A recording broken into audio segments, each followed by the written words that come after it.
compris, ça c'était un appel à la louange. Amen. De la part de notre puissante membre de l'église de louange de Isaac. Amen.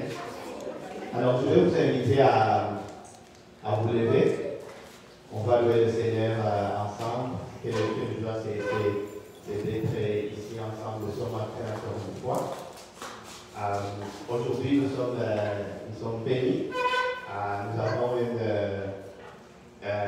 sœur en Christ qui est aussi ma nièce, Providence. Elle vient de l'église New Life Christian Fellowship de Edmonton. Elle est en visite ici, en famille, chez nous. Pour ceux qui connaissent la volonté, Providence est la grande sœur de la volonté. Alors, elle a accepté gracieusement de nous diriger dans la louange ce matin. Alors, nous sommes très heureux d'accueillir Providence. On peut acclamer. Alors, pour je ne sais pas si vous voulez écrire quelque chose pour saluer l'église. Gloire à Dieu. J'ai l'honneur d'être ici aujourd'hui. J'aime toujours apporter des louanges au Seigneur. Donc, quand ils m'ont demandé, j'ai dit c'est une opportunité de répandre l'amour que j'ai pour le Seigneur. Et j'espère que ce matin, on va juste élever le nom de Dieu ensemble. Amen. Amen.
Merci pour ta grâce, merci pour ta bonté.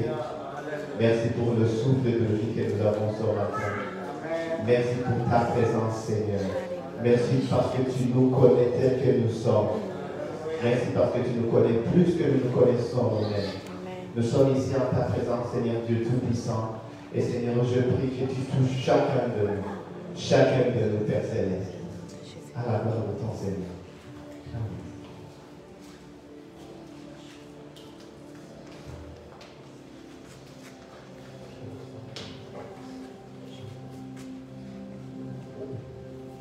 On va continuer d'élever le nom de Dieu en lui demandant d'ouvrir nos cœurs pour qu'on puisse vraiment le voir. Quand on est dans la présence de Dieu, il y a des choses que le Seigneur peut nous montrer qu'on ne peut pas juste voir avec nos yeux physiquement. Cependant qu'on élève le nom de Dieu, toi aussi élève ta prière vers le Seigneur. Dis, Seigneur, je veux que tu m'ouvres. Ouvre mes yeux pour que je te voie ce matin.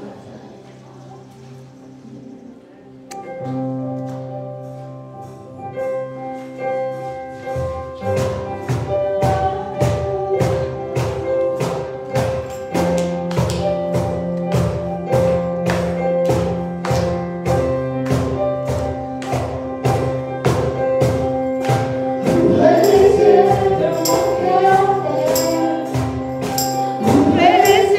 de mon cœur.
Ça dit, dès le ventre de ma mère, je m'appuie sur toi.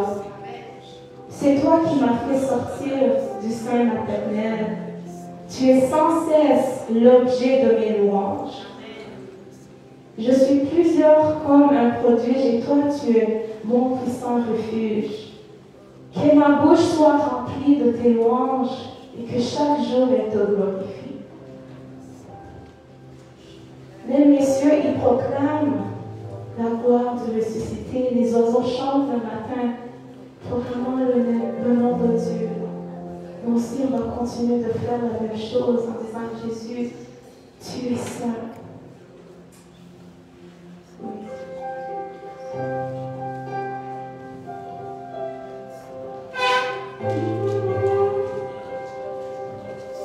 Tu es Seigneur,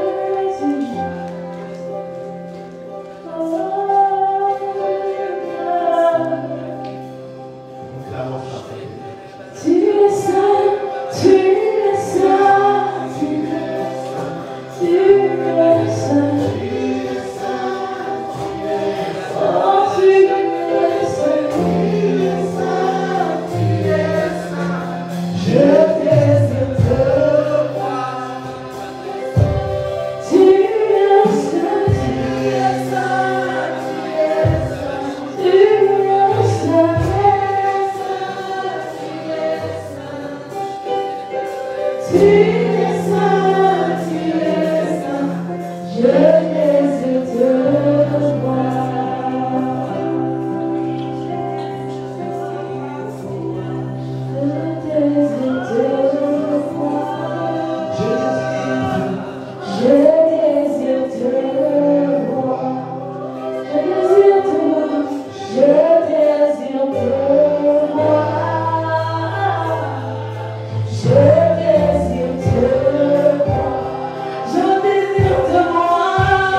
Les choses anciennes sont passées. Voici, toutes choses sont devenues nouvelles. Pourquoi ne pas t'adorer aujourd'hui? Parce que nous sommes une nouvelle créature en toi. Tu nous as rachetés. Donc ce matin, nous nous réjouissons de qui nous sommes. Nous sommes une nouvelle créature. Nous sommes rachetés. Nous sommes plus que victorieux en toi, Seigneur. Nous n'avons plus peur parce que tu es là avec nous. Tu es à nos côtés. Nous allons t'adorer ce matin. Seigneur, merci pour la vie que tu nous donnes. Merci pour la force que tu nous donnes. Merci, Seigneur, pour la joie que tu nous donnes. Prince de la paix, viens dans nos cœurs. Nous voici pour t'adorer ce matin. Alléluia.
les aider à travailler dans la maison. Donc, je vous remercie vraiment de ces œuvres. Et puis, je voudrais aussi remercier donc l'Église, et aussi à Célestin et la famille, qui ont donc accueilli Laetitia et Tania chez vous à la maison pour le barbecue. Je ne sais pas si tu es d'accord. Mais ce sont des choses qui nous marquent. En tant qu'étudiants, vous êtes dans un nouveau pays, c'est des petits gestes d'amour. Barbecue, vous invitez les gens chez vous pour vous fêter l'anniversaire de la personne, vous les invitez à un dîner chez vous. Ça ne vous coûte pas vraiment grand-chose. Mais moi, je me dis que je devrais faire de tous les moments que j'ai eu avec les familles en Chine, les familles chrétiennes. Et je me rappelle plusieurs fois, donc j'ai été invité. Et je me dis que lorsque vous êtes loin de votre famille, c'est un petit geste d'amour. De vous dire Jésus vous aime, Jésus vous aime, mais si tu ne le fais pas de façon concrète, un geste d'amour.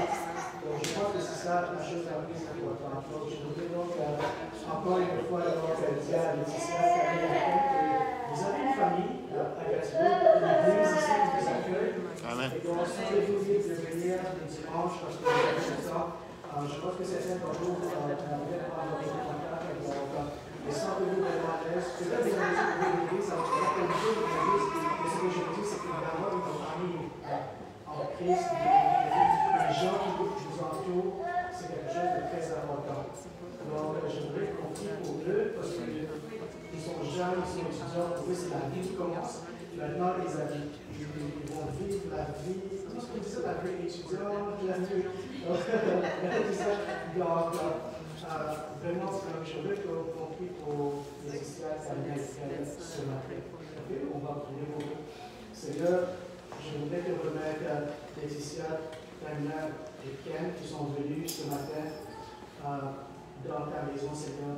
Je prie, Seigneur, que comme tu l'as fait pour moi et pour beaucoup d'autres, que tu les entoures, Seigneur, de familles chrétiennes, que tu les entoures d'étudiants chrétiens, Seigneur, qui partagent l'amour qu'eux ils ont reçu, que nous avons reçu à Dieu, Seigneur.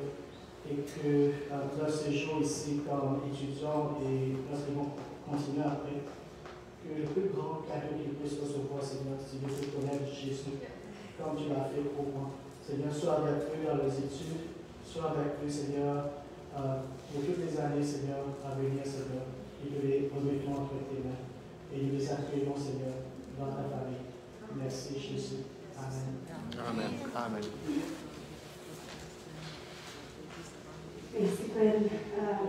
Bienvenue à tout le monde. Encore une fois, nos visiteurs, on vous aime. Et Dieu vous aime encore plus. Il a voulu que nous soyons ensemble aujourd'hui. On a des cartes de connexion. On va vous donner des cartes de connexion. C'est votre première fois. Vous allez pouvoir remplir. On veut nous connaître encore davantage. Vous avez des questions envers nous pour nous connaître aussi. Ça nous fera plaisir de répondre à vos questions. Et si vous avez un sujet de prière aussi, n'hésitez pas de l'écrire. Voilà, on va prier pour les enfants pour aller à l'école le dimanche. Je vais demander à Christiane de prier pour les enfants. Seigneur, je te rends grâce pour nos enfants, Seigneur, qui sont une grande bénédiction pour nous, Seigneur. Je veux te les recommander. Je veux prier pour ce temps de qualité qu'ils auront avec toi, Seigneur. Merci parce que tu vas encore une fois leur enseigner, Seigneur, ta parole. Et Seigneur, tu vas leur permettre de grandir en toi, Seigneur. Je prie que tout ce qu'ils vont apprendre puisse rester ancré en eux, Seigneur, et puisse les aider à grandir, Seigneur, dans leur relation avec toi. Je te bénis pour ces enfants, Seigneur, et que la gloire te revienne. Bénis aussi les moniteurs, les monitrices qui s'occupent de ces enfants, Seigneur. Au nom de Jésus. Amen. Amen. Je peux y aller? Alors, c'est le moment des annonces. En gros, les annonces, on a la prière tous les matins de 6h à 7h. Et puis, il y a l'étude biblique et les jeudis de 19h à 24h. Et nous avons la connexion des enfants. On a 3 jours pour les enfants. Tous les mercredis, des moins de 6 ans, c'est de 18h30 à 19h. Les 7 ans, 8 ans, 9 ans, de 19h à 20h à 20h à 20h30 pour les 10 ans et plus. Voilà, j'espère que je l'ai bien dit. Et puis, après ça, merci pour l'équipe de louange encore de nous avoir conduits. On a eu vraiment des moments merveilleux. Merci beaucoup. Merci à Providence qui est venue de Edmonton. On t'aime beaucoup, Providence. Merci vraiment. Et merci pour... voilà, je donne la parole à la question. Bienvenue Charles. Welcome Charles. Can you raise your hand? Okay. So, Charles est visite pour la première fois, donc je vais lui parler pour faire connaissance. Il parle anglais, on ne parle pas français. J'aimerais aussi qu'on puisse prier pour une sœur, Annick. Annick a déjà fréquenté l'église 2 fois ici, mais aujourd'hui elle n'est pas ici avec sa famille parce qu'elle a perdu son frère Didier. Je vais aussi prier pour la paix, pour le courage, parce que c'est pas facile de perdre un membre de la famille. Seigneur, nous te remercions pour ton amour. Aujourd'hui, nous voulons prier pour Annick et toute sa famille. Seigneur, nous voulons prier pour la paix que toi seul tu peux donner, le courage que toi seul tu peux donner, Seigneur. Nous voulons prier que l'ennemi ne prenne pas place dans ces moments difficiles. Nous prions que nous puissions aussi manifester cet amour et l'encourager à vivre et savoir que tout appartient. Tu es le même hier, aujourd'hui et pour toujours.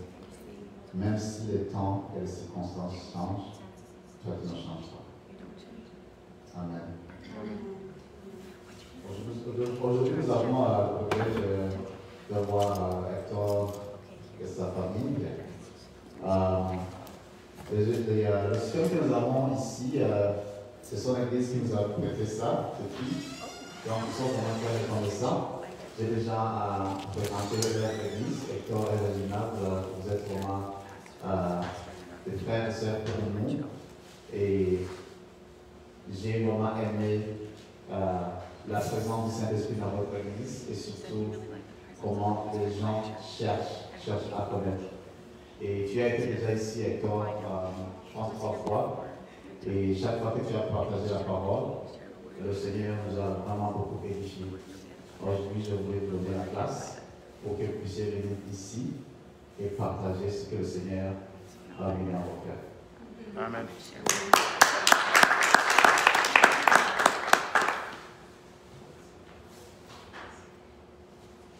On va prier pour que la parole du Seigneur, puis que nous puissions nous aussi ouvrir nos cœurs, Seigneur, pour que nous puissions recevoir de toi.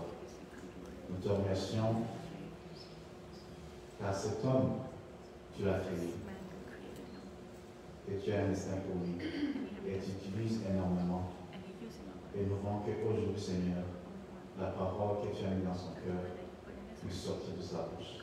Et que nous puissions recevoir et changer nos cœurs. Amen. Amen.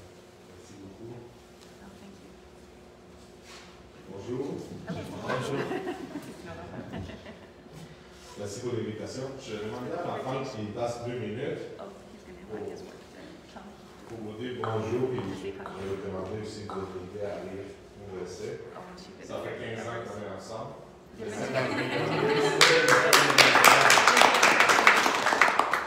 Bonjour à tous, ça fait plaisir d'être ici ce matin. C'est vraiment une joie de chanter, de louer Dieu ensemble.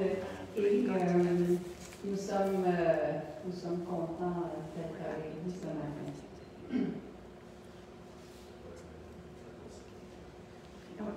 Donc, si vous avez vous pouvez chercher Actes, chapitre 2. Verset 14.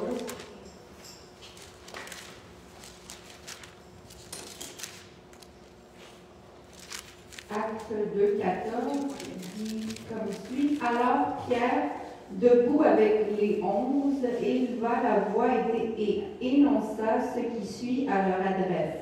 Hommes de Judée, et vous tous qui habitez Jérusalem, prêtez l'oreille à mes paroles. Sachez-le, ces gens ne sont pas ivres comme vous le supposez, car ce n'est que la 3e heure du jour, mais c'est ce qui a été dit par l'entremise du prophète Joël. Dans les derniers jours, dit Dieu, je répandrai de mon esprit sur tous. Vos fils et vos filles parleront en prophètes. Vos jeunes gens auront des visions et vos vieillards auront des rêves. Oui, sur mes esclaves, hommes et femmes, en ces jours-là, je répandrai de mon esprit et ils parleront en prophètes. Je donnerai des prodiges en haut dans le ciel et des signes en bas sur la terre, du sang, du feu et une vapeur de fumée. Le soleil se changera en ténèbres et la lune en sang, avant que vienne le jour du Seigneur, ce jour grand et magnifique. Alors, quiconque invoquera le nom du Seigneur sera sauvé. Amen. Amen.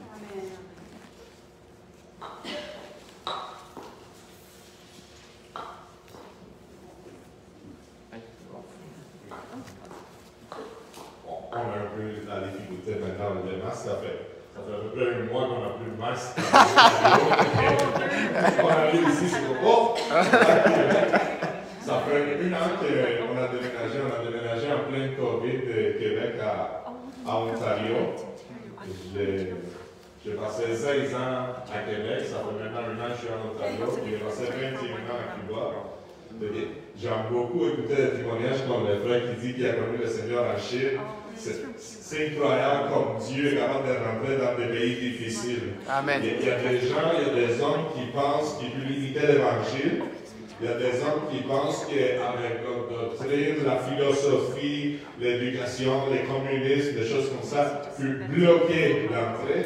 Puis ont essayé dans mon pays pendant des années, mais l'Église aujourd'hui vit une réveil incroyable. Amen.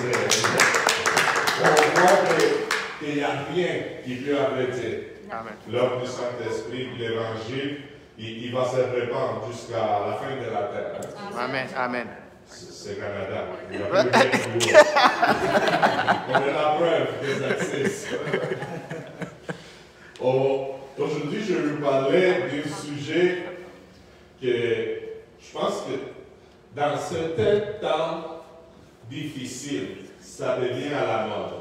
C'est un sujet que, à chaque fois qu'il y a un tsunami, chaque fois qu'à Cuba il passe un ouragan, chaque fois qu'il y a la guerre dans quel part, où il y a un virus, ça vient à la mode. C'est le dernier jour. Mais je vais vous parler des derniers jours et l'Église. Mais je vais vous préparer. Ça va être rien de bizarre, ça va être rien de science-fiction, ça va être rien de choses étranges. Je vais parler de ce qu'il dit la Bible, mais surtout de la mission qu'on doit avoir des derniers jours, nous les chrétiens, selon ce qu'il dit la Bible. Parce qu'il y a trouve qu'il y a beaucoup de confusion dans l'Église dans nos jours, concernant les versets qui parlent des derniers jours. Il y a beaucoup de mélanges, il y a beaucoup de choses que les gens ne savent pas. Est-ce que c'est pour maintenant? Est-ce que c'est pour les derniers 7 ans? Est-ce que c'est pour la journée même que Christ y retourne? Est-ce que c'est pour la fois que Jésus est venu, qui est mort dans la croix? Fait que je vais vous parler un peu, puis c'est pour ça que j'ai choisi le texte des Actes. Parce que Pierre, quand l'Esprit Saint est descendu à la Pentecôte, qui s'en vient dans les prochains jours, hein? On va célébrer ça bientôt. Les gens ils pensaient qu'il était ivre. Les gens ils commençaient à parler en langue. Les gens ils ont commencé à parler le même veille de Dieu dans différentes langues. Ça marche bien pour nous ici, hein, c'est l'Église de toutes les nations. Le message de Dieu est fait pour toutes les nations, dans toutes les langues. Puis, quand Pierre il se met debout, qu'est-ce qu'il dit? Ceci, c'est ce qu'il a dit le prophète Joël. Dans les derniers jours, dit Dieu, je répandrai mon esprit sur tout. Je pense que ça, c'est le plus important qu'on doit retenir le dernier jour. Le dernier jour, là, c'est pas le moment qui s'en vient juste avant que Christ revienne. Le dernier jour, ils ont commencé ce journée-là, quand l'Esprit Saint est descendu. On vit le dernier jour, mais pas parce que Poutine a déclaré la guerre en Ukraine, pas parce qu'on a vécu le COVID ou le communisme en Chine ou en Cuba. On vit le dernier jour parce que l'Esprit de Dieu est descendu. Puis là, je vais vous présenter une autre vision qui n'est pas très populaire, mais qu'on voit dans la rue. Le dernier jour, là, c'est pas un moment pour parler des choses mauvaises. Le dernier jour, vous savez, c'est quoi que ça veut dire? C'est le dernier moment du mal. Amen. Le dernier jour, là, c'est que le royaume de Dieu, il s'approchait. Amen. Ça veut dire que chaque fois, on est plus proche que Dieu vient, il établit son royaume pour l'éternité. Amen. Plus de peur, plus de mal, plus de méchants, Amen. plus de maladies, Alléluia. plus de mal. Fait que quand on voit que le dernier jour, que la fin du temps, c'est pas quelque chose de méchant comme on pense à chaque fois, c'est la guerre, parce qu'on prend Matthieu 24 et toute la destruction, que ça va plus de la destruction des temples de Jérusalem que de la fin. Donc, on dit, on est content de vivre dans le dernier jour. Parce que c'est bientôt la fin du monde au complet. Le royaume de Dieu va pas être seulement sur moi, sur mon église, ça va être partout. L'Esprit Saint est en nous. Et en plus, ça va être la fin. C'est quelque chose de bon. Puis, je veux qu'on réfléchisse à ça. Je veux que nous prenions le temps de voir ça va être quoi la fonction de l'Église. Puis, parce qu'il y a beaucoup de gens qui disent maintenant, c'est la fin. Oh, je ne sais pas, il faut avoir beaucoup de riches chez nous parce que c'est la guerre. Oh, il y a des choses qui s'en viennent. Il faut comprendre une chose. Il y a des versets qui parlent du jugement. Excuse-moi, mon français, il n'est pas très. C'est vraiment dans le second. Il y a des mots que ça. C'est la difficulté. Je sais parce que ma femme n'est pas québécoise à Chouche, mais il est né presque au Québec. Même s'il vient du Guatemala, son accent québécois est bien. Quand on regarde des textes dans la Bible, il dit que les ténèbres, ils vont couvrir la terre. Puis il va y avoir des trucs comme ça. Vous vous rappelez ce verset-là, dans Isaïe, dans tous les prophètes? J'étais tellement content de ce que Dieu fait parce que les frères, il y a lu Jean 3,16, il a parlé de ça. Mais le dernier chant que nous avons chanté, ça parlait de ça. Ça parlait de la victoire. Il dit que la terre tremble, il y a des obscurités. Est-ce que vous voyez ça dans le Nouveau Testament, où est-ce que c'est arrivé? Quand Christ est mort. Il dit que les ténèbres sont venues sur la terre. Il y a eu un moment de jugement à ce moment-là. Les gens qui ne croyaient pas, ça continue dans Jean 3, 17, Jean 18. Mais c'était le salut pour tout le monde. Amen. Il y a un moment que le diable est vaincu dans la croix en Christ. L'apôtre Paul dit qu'elle a pris toutes les potestats, toutes les puissances. Excuse-moi, je fais la traduction littérale de l'espagnol au français. Il a pris tous ces esprits mauvais-là, toute la famille du diable, il les a montrés publiquement. Puis il les a vaincus à la croix. Nous savons que la victoire, il a pris les disciples après, et qu'est-ce qu'il a fait? Il a dit, toute autorité m'est donnée. Toute. Maintenant, c'est quoi la fonction de l'Église?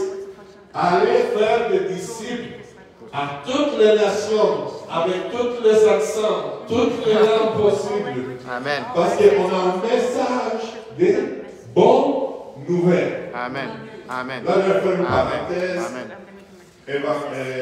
Évangile discipulaire 101. Qu'est-ce que ça veut dire le mot évangile? Bonne nouvelle. Il faut le répéter. Bonne nouvelle. Je me conseille dans ces temps-là, après Covid, là, il printemps Covid, et tout le virus, il guerre, tout. C'est réveillé le matin qui dit évangile, ça veut dire bonne nouvelle. Je suis appelé à prêcher la bonne nouvelle, la victoire de Christ. C'est ça qu'on a chanté. Amen. Amen. Il faut déprogrammer certaines pensées que je ne sais pas comment ils ont rentré dans l'église. La prédication qu'on doit faire, ce n'est pas de la grande tribulation. Ok? C'est de l'évangile, c'est de bonne nouvelle. Amen. On ne doit pas prêcher les virus, on ne doit pas prêcher sur la guerre, on ne doit pas prêcher sur le tremblement de terre. De toute façon, dans toutes les époques de l'histoire, avant Christ, après Christ, même dans le jardin de l'Éden, il y a eu un accident Caïn, il a tué Abel. Depuis qu'on est tombé dans les péchés, ça ne va pas bien chez nous. Mais ça, ce n'est pas l'évangile. Ça, c'est juste le début, ça, c'est l'introduction de l'évangile. On est méchant, on vit dans le mal. Mais la bonne nouvelle, ce n'est pas qu'on est méchant. La bonne nouvelle, ce n'est pas qu'on se fait mal. La bonne nouvelle, ce n'est pas que la mort est rentrée chez nous. La bonne nouvelle, c'est que Christ a vaincu la mort. Amen. Et qu'on va vivre pour l'éternité dans un royaume comme lui l'a pensé depuis l'éternité. Amen. C'est ça le message qu'on doit donner. Amen. C'est ça le message que les gens ont besoin d'écouter dans ces temps-ci. Amen. On n'est pas appelé à prêcher, je le dis encore, de la grande tribulation. La grande tribulation, là, c'est pour les gens qui vont refuser de croire. Les temps difficiles, les jugements, c'est pour les gens qui vont refuser de croire. Mais il faut avoir quelque chose en tête. Dieu a tant aimé le monde qu'il a donné son Fils. Pourquoi il dit la Bible que Jésus n'a pas retourné encore? Parce qu'il est en retard? Parce qu'il est endormi? Non, ça c'est le prophète de Baal. C'est lui qui n'écoutait pas, il dit, oh, peut-être qu'il dort, peut-être qu'il prend une douche. Dieu n'est pas retourné parce qu'il est patient. C'est ça que la Bible dit, parce qu'il est patient. Pourquoi? Parce qu'il veut que tout le monde soit sauvé. Amen. Parce qu'il veut que son Église se réveille, il prend le message de bonnes nouvelles, il se rend compte qu'on est rempli du Saint-Esprit, qu'on a des paroles qui changent la vie de la même façon qu'il nous a changé. Et c'est pas grave si on est en Chine, à Cuba, au Québec, ça ressemble plus. Non, c'est drôle. C'est une blague, ça. Mais c'est pas important. Si tu es dans une famille super athée, si tu es dans une famille qui croit aux esprits, qui croit n'importe quoi, la puissance de l'évangile qui change tout. Amen. J'ai vu des gens qui étaient des profs de marxisme venir à Christ. Amen. J'ai eu des gens athées, mes profs de l'école. C'est moi qui les ai dissimulés quand j'étais pasteur à Cuba. Amen. Mes profs de l'école secondaire qui m'enseignaient que Dieu n'existait pas, puis toute l'évolution, tout ça. C'est moi qui l'ai montré après l'évangile. Amen. C'est pas grave. Ils m'ont jeté en femme. C'est pas qu'il y avait plus d'éducation ou plus de formation que j'aurais juste le Saint-Esprit et un message qui change les vies. Amen. Parce que c'est ça que Dieu a fait. Il a pris les gens, les petits, puis il a donné un message qui transforme le monde. L'autre jour, ma femme et moi, on parlait, parce qu'on avait écouté un message. Ça, c'est une chose que j'essaie de faire de façon drôle, mais c'est triste. Amen. On a écouté un message d'un pasteur, quand même ancien, formé, qui a étudié théologie, toutes ces choses-là. Puis c'est incroyable. Nous, ça nous a marqué, nous a frappé la façon qu'il présentait l'évangile. Puis lui, il disait à son église, Christ, il ne va pas retourner le dimanche. Non, il croit qu'il va retourner, mais il dit qu'il ne va pas retourner le dimanche. Parce que dimanche, là, tu es bien habillé, tu viens à l'église, tu pries, tu lis la Bible, tu passes ta journée. Jésus va retourner mercredi. La journée que tu es frustré avec ton travail, que tu as chicané avec ta femme, que tu n'es plus capable de tes enfants, que tu as eu le trafic pendant 30 minutes, puis tu as dit de sacrer tous les sacs. C'est là la journée qui va venir Christ. Moi, ma femme m'a écouté ça, what? Il dit que Christ il va retourner. Dans le fond, Christ attend la journée que toi tu pêches, tu vas retourner pour t'envoyer à l'enfer. Ça, c'est pas l'évangile. Dieu a envoyé son Fils, il a tant aimé le monde. Ça, c'est l'évangile des pharisiens qui ne croyaient pas que Jésus était capable de manger avec des prostituées.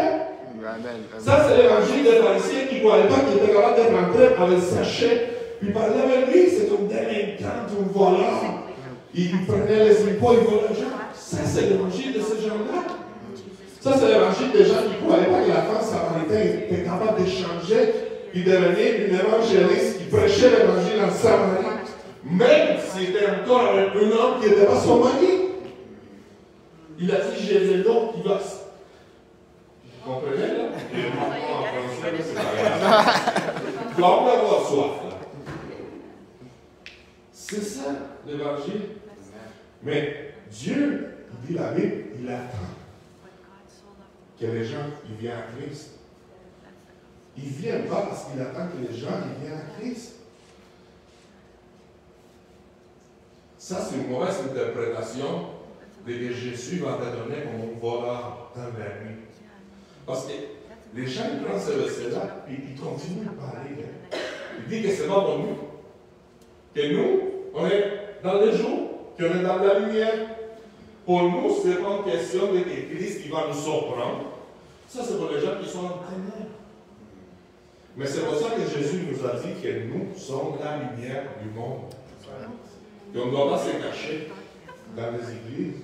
C'est bien de faire des réunions ici, là, mais on doit être dehors, dans ton travail, dans ta famille, dans ton quartier. Tu dois être la lumière. Tu dois donner un message d'espoir. Tu dois parler aux gens qu'il y a la possibilité de changer leur vie. C'est le verset que la sœur a dit, 2 Corinthiens 5, 17. Toutes les gens qui sont en Christ sont une nouvelle créature. C'est pas grave ce que tu dois faire après. Avant. C'est juste pour voir si vous êtes réveillés. Il faut prêcher ça. Je veux vraiment vous encourager aujourd'hui à nous réveiller, à prendre la Bible, puis comprendre qu'est-ce qui est écrit vraiment. La fin du jour, là, c'est l'avancement du royaume de Dieu. C'est ça que Jésus, que Jean le Baptiste, ils ont commencé à prêcher. Le royaume de Dieu est proche. C'est ça l'avancement.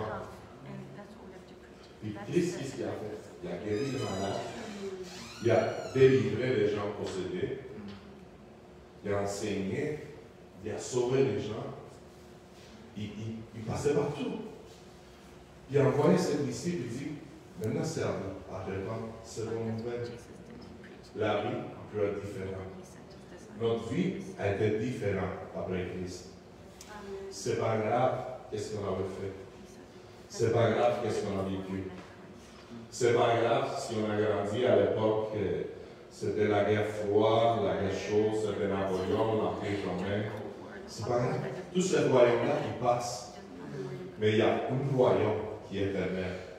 Il y a un message qui continue à être vivant depuis des années, depuis des siècles. C'est l'évangile. Il faut se rappeler de ça. C'est un message de bonnes nouvelles. Ce n'est pas un message de condamnation. Ce n'est pas un message pour quelqu'un aller lui dire quand, si ça ne va pas bien, c'est parce qu'il va pécher. Ça, les gens le savent. Si ça ne va pas bien, c'est parce que les gens ils ont tourné les dos à Dieu. Il y a beaucoup de gens qui prêchaient ça à Cuba. Hein. Nous, dans les années 90, après l'Union soviétique est tombée, Cuba restait comme des sols, en tout cas, qui voulaient continuer avec les communistes, puis un communisme plus proche. Il y a eu vraiment beaucoup de faim. Il y a eu vraiment beaucoup de problèmes. Les hôpitaux ne fonctionnaient plus. Il n'y avait plus rien qui marchait. Vraiment, là, on n'avait même pas de crayon. On parle de la super éducation à Cuba. Moi, j'ai grandi dans une époque, on n'avait pas de crayon pour écrire, on n'avait pas de cahiers, les tableaux, il n'y avait même pas de peinture, on ne voyait pas ce que les crayons écrivaient. C'était pas grave. Mais à ce moment-là, il y avait un groupe de chrétiens qui étaient frustrés, contaminés. Il avait pris, je ne sais pas, quelque chose pas très sublime, des choses amères. Puis il prêchait l'évangile de condamnation à chaque fois. Si ça ne va pas bien à Cuba, c'est parce qu'on a tourné le dos à Dieu. Si ça ne va pas bien à Cuba, c'est parce qu'on a plein de différents dieux bizarres. Ça ne va pas bien, c'est parce que la philosophie, c'est parce qu'il est fidèle, c'est pas plein d'excuses. Vous savez, il y a une partie qui est vraie. C'est normal que quand nous, on tourne le dos à Dieu, il y a des choses qui ne vont pas bien. Parce que Dieu, les plans qu'il y a pour nous, c'est des choses bonnes. Parce que si nous, on ne prend pas le bon plan de Dieu pour nous, ça veut dire qu'on va choisir des choses qui sont pas bonnes. Mais quand un enfant tombe, il a besoin d'être consolé, d'être guéri. Pas de dire, j'ai été lundi. Ça, c'est un peu bizarre. Je sais qu'il y a des parents qui le font. Moi, des fois, ça me tente de le faire. Mais Dieu n'est pas comme ça. Dieu, qu'est-ce qu'il a fait? C'est pas venir à la femme samaritain et a dit, non, Dieu ne savait son plus bien mari. Je la vois pour me goûter.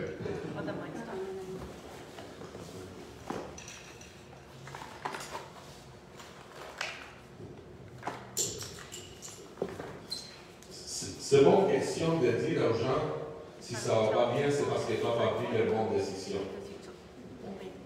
On est bien comme ça, c'est pas ça l'évangile. L'évangile, c'est montrer la solution. L'évangile, c'est aimer les gens. L'évangile, c'est savoir que même si on s'approche du pécheur, c'est pas nous qui se contamine, on apporte la lumière. Il y a un principe vraiment fort. C'est la femme qui avait des fluides de sang. C'est comme ça qu'on dit en français. Je ne l'ai pas mon père mais ce madame-là est venue, il a touché Jésus. Hein? Il était guéri. Normalement, selon la loi, tu es supposé contaminer Jésus. C'est ça qui est supposé avoir passé. Mais c'est pas ça qui est arrivé. Jésus n'a pas rentré en purification pendant 15 jours, puis il est allé se laver, non? Qu'est-ce qui est arrivé? La puissance de Dieu a sorti de lui, il a guéri la maladie. Il n'y avait plus rien qui était impur. Il faut que l'Église comprenne ça. La vie de Christ est avec nous maintenant. Ce n'est pas parce qu'on s'assoit avec des gens qui pêchent qu'on devient contaminé. C'est la vie de Dieu qui va toucher les autres personnes. C'est pour ça que Jésus dit que nous sommes la lumière, nous sommes les sels de la terre. Il faut qu'on passe du temps avec les gens qui ont besoin de la bonne nouvelle. Merci. Nous avons besoin de comprendre ça. Puis, c'est ça le message de l'Évangile. C'est ça que Pierre dit. Dans les derniers jours, c'est ça qui arrive. Dans les derniers jours, c'est l'Église qui s'élève. Dans les derniers jours, c'est l'Église qui comprend que la puissance de Dieu est en nous. Et même s'il y a beaucoup de gens qui souffrent, même s'il y a beaucoup de gens qui sont en train de perdre l'espoir, même s'il y a beaucoup de gens qui sont en train de vivre des moments difficiles, nous avons un message qui change de vie. La grande victoire de Christ dans la croix, ça va être la mort. Maintenant, la mort, c'est un gain pour nous. C'est ça que Paul dit. Si vous comprenez, la mort, c'est nous donne accès à la nouvelle vie. C'est la mort qui nous permet de rester pour l'éternité sans condamnation. Si la mort n'aurait pas rentré, nous allons pour l'éternité avec des méchants. Il faut, je vais juste finir avec ça.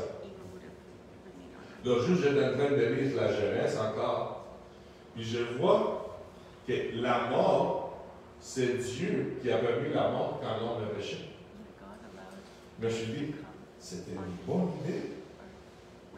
Vous imaginez vivre pour l'éternité dans un monde plein de péché? Ça, c'est l'enfer. Ça, c'est pas la vie éternelle.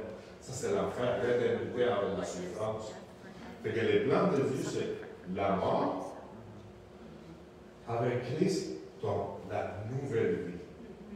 Fait que la mort n'est pas nouvelle pour nous. La journée qu'on va mourir, on va avoir accès à la vie éternelle parce qu'on connaît déjà Christ.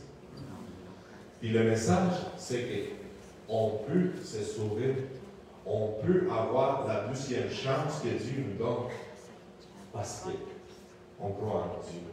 Parce que Christ est mort pour nous, pour nous donner une éternité sans souffrance, sans péché. Fait que les chrétiens, on ne doit plus avoir peur de la mort. C'est pour ça que le premier chrétien, il était capable de rester tranquille pendant qu'il était brûlé. C'est pour ça que le premier chrétien, il a donné la chance de venir à Christ, de faire manger par le lion. Il disait, ça fait des années qu'il y a ça. Christ, il ne m'a jamais fait mal. Et je vais rester fidèle jusqu'à la fin. Les gens n'avaient plus peur à la mort. Vous avez lu dans Actes, quand il y a un prophète qui vient et dit à Paul, va pas à Jérusalem, ça ne va pas bien passer pour toi. Je dois aller. C'est mon appel. Je vais aller prêcher à Jérusalem, je vais passer en Rome. Puis la journée de Christ, il va m'appeler, je vais partir. Parce qu'il n'y a personne qui a du pouvoir de nous enlever la vie, c'est juste Dieu. Puis il nous a gardés pour avoir la vie éternelle. Amen.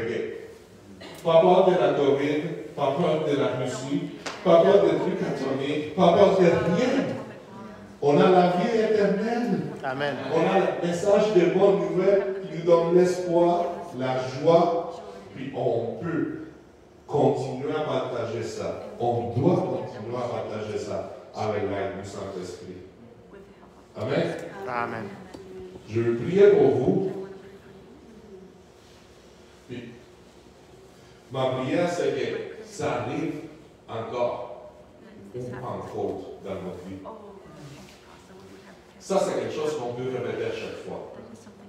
Après la guérison, je ne vais pas continuer à prêcher, excuse-moi, même s'il continue à parler comme ça, mais c'est l'introduction pour la prière.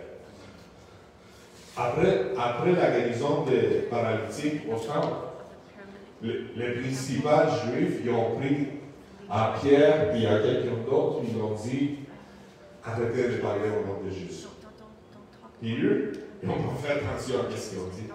Ils ont rentré, ils ont pris l'église, ils ont commencé à prier, ils ont dit, plus de miracles. Il n'y a pas de miracle, on va donner plus de signaux. Puis, donne-nous le courage de prêcher la parole, même si déjà il n'y a pas ça. Puis, la Bible dit que l'Esprit Saint a descendu encore, les lieux où il a tremblé encore, et ils ont été encore remplis du Saint-Esprit. La Pentecôte, ce n'est pas quelque chose dans l'histoire passée. La Pentecôte, c'est quelque chose qu'on peut répéter à chaque fois. Quand on a besoin de la puissance de Dieu, quand on a besoin de courage, quand on a besoin de se lever encore pour partager le message. Puis ça va être ça ma prière pour vous. Je vous invite à vous mettre debout puis prier ensemble. Puis demander à Dieu d'envoyer son esprit une fois encore. Puis nous remplir du courage. Nous remplir de bonnes nouvelles. Changer notre mentalité. Père, au nom de Jésus, nous te demandons que tu changes notre vie, notre foi. Nous te demandons ton Saint-Esprit. Nous avons besoin de toi. Nous sommes l'Église du dernier jour. Nous sommes les gens qui sont appelés à partager la bonne nouvelle.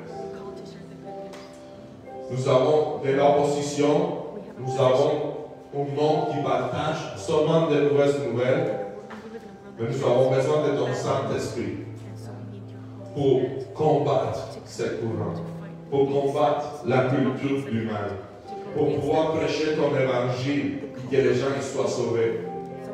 Nous te demandons de descendre, Esprit Saint, et remplir notre vie. Purifie, Seigneur. Change. Enlève tout ce qui est mal en nous. Enlève tout ce qui n'est pas dans sa place. Guéris nos pensées. Guéris notre âme. Guéris notre esprit. Descends, Saint-Esprit. Donne-nous de nouvelles paroles. Donne-nous de bonnes nouvelles. Donne-nous une vision différente pour pouvoir partager ta bonne nouvelle. Aide-nous à voir qu'il y a plus avec nous que contre nous. Aide-nous à voir des anges au lieu de démons. Aide-nous à voir les chemins que tu prépares pour nous. Aide-nous à voir les gens qui ont besoin de miracle. Aide-nous, Seigneur. Donne-nous la onction. Donne-nous l'onction qui libère. Donne-nous l'onction qui change de vie. Donne-nous tout ce que nous avons besoin pour faire avancer ton royaume ici au Québec. Nous te le demandons au nom de Jésus. Amen. Et amen.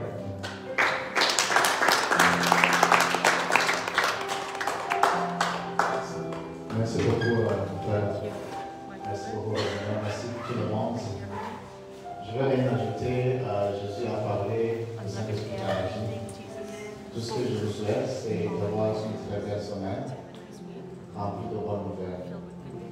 Quand tu es au travail, souviens-toi que tu es un enfant de Dieu, tu es rempli de bonnes nouvelles. Quand tu entends des gens qui sont découragés, encourage-les.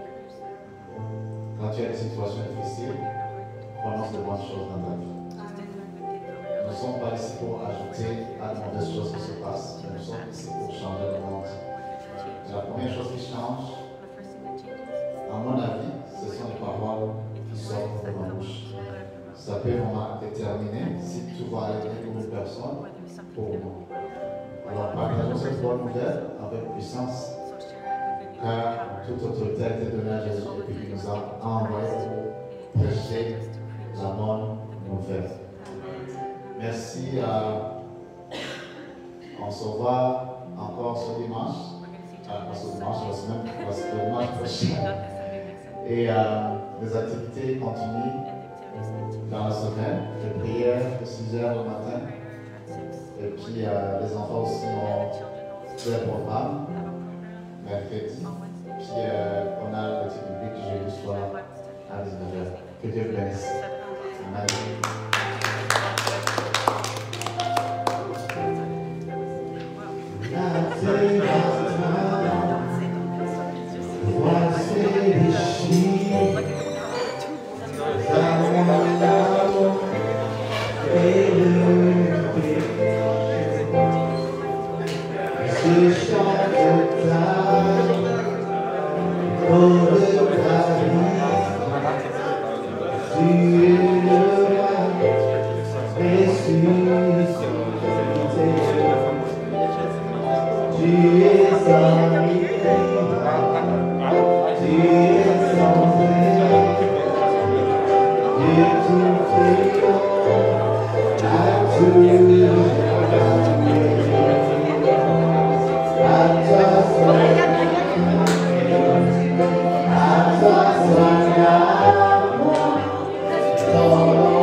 So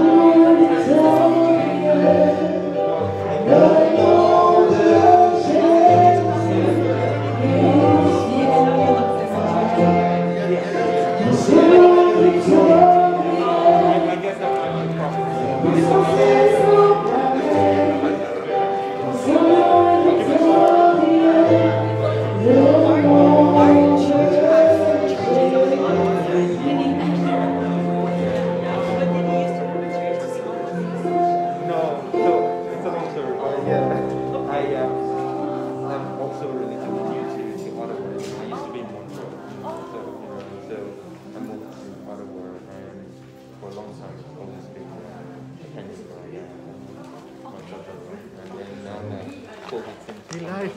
What? I said, okay, let me go, do it. Okay, stop. So, How do you stop it? Call Celeste. No, call Celeste. yeah.